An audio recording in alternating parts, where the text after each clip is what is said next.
तो यार हमारे एपिसोड की शुरुआत वहीं से होती है जहां पर हमारे केजी का सामना एक एलिजाबेथ नामी अनजान मुर्गी से पड़ता है। और वो एलिजाबेथ नामी मुर्गी किसी वजह से केजी के लिए दिल में काफी ज्यादा नफरत रखती होती है। ना कि सविता बल्कि एलिजाबेथ के पंजों में एक अजीब सा इंसानी गैजेट भी होता है जिसके जरिए वो लगातार बार बार हमारे केजी पर वार पे वार बरसाती चली जा रही होती है मेरे भाई लोगों। और उसी गैजेट की वजह से आसपास सभी इंसानों की भी नजर अब इन्हीं मुर्गियों की ओर होती है। यहाँ पर हमारा केजी भी अपनी बड़ी सी और बड़ी सी आवाज से बोलता है, ये गैजेट जो तुम इतने प्राउडली घुमा रही हो कहीं तुम इसकी ही लपेट में आकर मारी ना जाओ। एलिजाबेथ इसके जवाब में बोलती है, ये एक रॉ पावर का गन है जो कि 10 वोल्ट की बिजली एक ही झटके में पैदा कर सकता है। ये वेपन मैंने सिर्फ तुम्हारे लिए कैरी की है ताकि रोज करके मैं तुम्हें इंसानों को खिला सकूं। केजी उसकी दाद देते हुए कहता है, सुन के मुझे अच्छा लगा कि तुम मेरे बारे में कितनी रिस्पेक्ट रखती हो, पर मैं जान सकता हूँ कि आखिर तुम कौन हो और इतनी ज्यादा नफरत मेरे लिए क्यों ही रखती हो। एलिजाबेथ थोड़ी सी मायूस होते हुए कहती है, तो तुम्हें मैं वाकई में याद ही नहीं हो। चलो कोई नहीं, मैं तुम्हें याद दिलवाती हूँ कि मैं कौन हूँ। इसी के साथ हमें एलिजाबेथ का एक छोटा सा पास दिखाया जाता है जहाँ पर एलिजाबेथ जैसे अंडे से हैच हुई थी उसका जन्म एक अमीर और वेल्थी फैमिली में हुआ था। उसके पेरेंट्स उसके लिए काफी ज्यादा काइंड थे और बहुत जल्द उन्होंने मुझे उस तरह ही प्यार किया जैसे कि कोई किसी फैमिली मेंबर से ही करता हो। तो उनके लिए मैंने काफी तरह तरह की ट्रिक्स सीखी ताकि मैं उन्हें खुश कर सकूं और वो भी बदले में मुझ पर प्राउड कर सके। मैंने राइटिंग से पियानो और यहाँ तक गेमिंग भी सीख ली थी। इसमें कोई शक नहीं था कि मेरी लाइफ काफी पीसफुल थी और उसमें किसी भी चीज की कमी नहीं थी। हाँ, किसी भी चीज की नहीं सवाए एक रोज अचानक से एक अनजान डीमन ने उनकी फैमिली पर हमला कर दिया था और जब उनको लगने ही लगा कि सब कुछ यहाँ पर खत्म हुआ कि तभी वहाँ पर एंट्री होती है किसी और की नहीं बल्कि केजी की।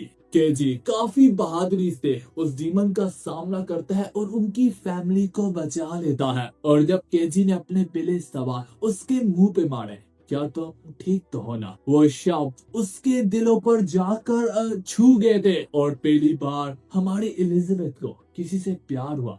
एलिजाबेथ को तब जाकर समझ में आने लगा कि हाँ, इस चीज की लाइफ में कमी थी। तेजी उससे काफी घंटों तक अपनी बहादुरी की टेल सुनाता था कि किस तरीके से और कैसे कैसे उसने किन विलेजर्स को बचाया। केजी के एक एक शब्द और उसकी कहानी काफी ज्यादा दिलचस्प होती थी जो कि फौरन से जाके एलिजाबेथ के दिल के अंदर धंसती चली गई और सिर्फ चंद ही लम्हों में हमारी एलिजाबेथ को केजी से प्यार हो गया था। और उस रात उनके बीच में कुछ हुआ था, मतलब जो होता है अडल्ट स्टफ, समझ जाओ। पर जब केजी ने पूरे तरीके से उस टाउन को डीमन से सुरक्षित कर दिया था तब केजी को लगा कि उसकी जिम्मेदारी इस टाउन के लिए पूरी हो चुकी है।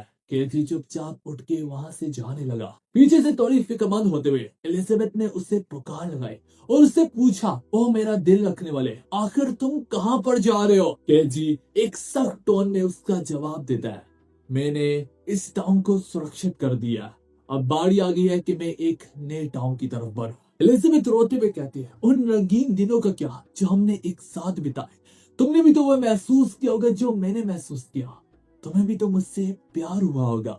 केजी रिप्लाई में बोलता है, प्यार नहीं, प्यार मुझे किसी से नहीं होता। और जहां तक हमारे बीच में उन रंगीन रातों की बात है वो तो हर एक जानवर में पाई जाती है। इसे कहते हैं एनिमल इंस्टिंक्ट। हाँ दोस्तों, एनिमल जब आपस में करते हैं इसके लिए प्यार की जरूरत नहीं होती, ये बस उनकी एनिमल इंस्टिंक्ट होती है। और यही चीज केजी उसे समझा रहा होता है, उसका प्यार से कुछ भी लेना देना नहीं है। उस रोज एलिजाबेथ कूट कूट के रोई। उससे लगा था कि जैसे कि मानो केजी ने उसके जिस्म का इस्तेमाल किया हो और जब उसका दिल बढ़ गया उसने उसे थूक दिया। कहानी प्रेजेंट में आती है। हमारी मुर्गी एलिजाबेथ उससे बताती है, इस बात को 6 महीने ही बीते हैं और तुम भूल भी गए मुझे। हमारी पूकी को एहसास हो, आप समझा। दरअसल ये एलिजाबेथ नामी मुर्गी हमारे केजी की एक्स है। एक बार फिर से उनके बीच में जानलेवा फाइट की शुरुआत होती है। एलिजाबेथ अब पहले से काफी ज्यादा स्ट्रॉन्ग बन चुकी है। उस पे वार बरसाती चली जा रही होती है मेरे भाई लोगों। केजी जो कि उसे नुकसान नहीं पहुंचाना चाहता होता, वो सिर्फ और सिर्फ उसके वार को डॉज करता और उसकी पहुंच से दूर भागता चला जाता। यहाँ तक उनकी लड़ाई गाड़ियों की छतों से शुरू होती है और इंसानों के कदमों से बीच बीच में से होते होते गुजरती चली जा रही होती है कि आखिर में हमारा केज उससे भी अनजाने और अनजाने में टैकल करता है और उससे अपनी ओर खींचते हुए उसे चूम लेता है। मतलब डिस्गस्टिंग यार, क्या देखना पड़ रहा है मुझे। अब मुर्गियों के बीच में भी रोमांस हो रहा है, लेकिन आपकी और मेरी जिंदगी में कोई भी नहीं है। और एक लम्हे के लिए हमारी एलिजाबेथ भी उसके अंदर खो जाती है।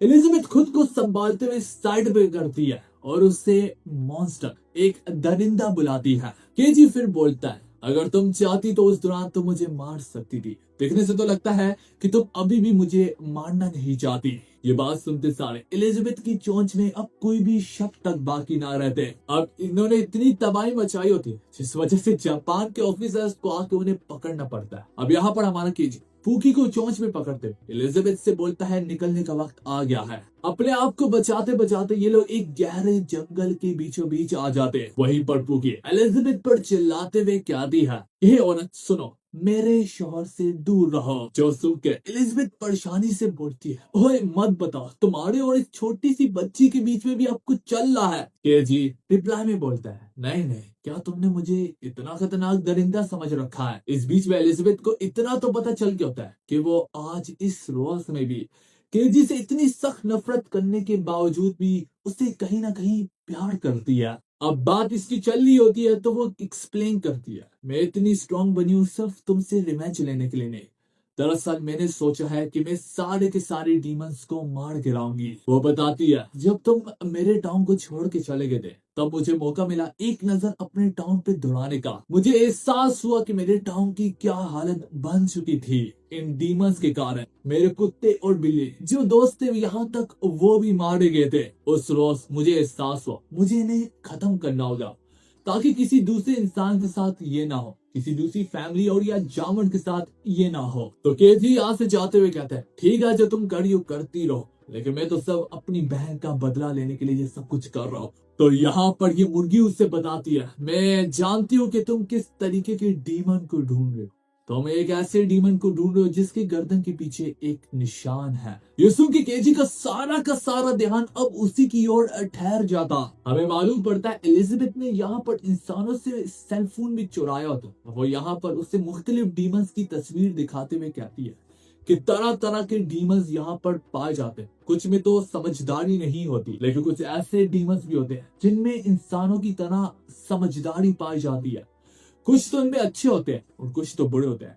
यहाँ तक कुछ तो काफी पीसफुल होते हैं और यहाँ तक तो कुछ इंसानों की मदद भी करते हैं। पर इसी में वो एक अनजान किस्म का उससे व्हाइट डीमन दिखाती है जो कि पूरे के पूरे इंटरनेट में वायरल चल रहा होता है। यहाँ पे हमें पता चलता है वो डीमन यहाँ पर हमारे सारा के रूप को दहाड़ लेता है कि उस डीमन ने जिसको मारा होता है उससे वो अपने अटैक की फॉर्म भी दे सकता होता है, जिसमें यहाँ तक हमारे केजी की बहन सारा भी शामिल होती है। वो उसकी सोल को करप्ट करके अपने फायदे के लिए इस्तेमाल कर रहा होता है, जो देखकर केजी को अपनी आंखों पर यकीन नहीं आ रहा होता। तो हाँ यार, शायद से ये कहना गलत नहीं होगा, ये वही डीमन है जिसने केजी की सिस्टर का कत्ल किया है। तो दोस्तों फिलहाल इसी के साथ हमारी एपिसोड अपने एंड को हिट कर दिया।